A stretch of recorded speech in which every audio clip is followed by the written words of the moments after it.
another upgrade for our KTM. These are my old handlebars, and as you can see, this one is nice and straight, this one is crooked.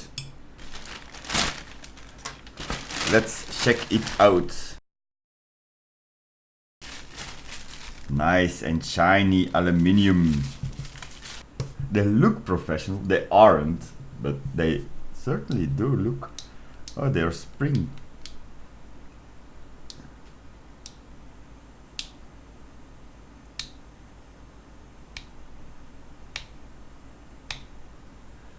And then you can do this, but I have no clue why.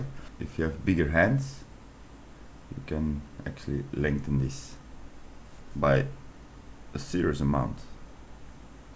So they look nice. It weighs 140 grams, and the other one 136. And the old ones weigh only 70. Yeah, they go over double the weight. Almost no play before you start, and a lot of play before you make the clutch work. Let's go and install them.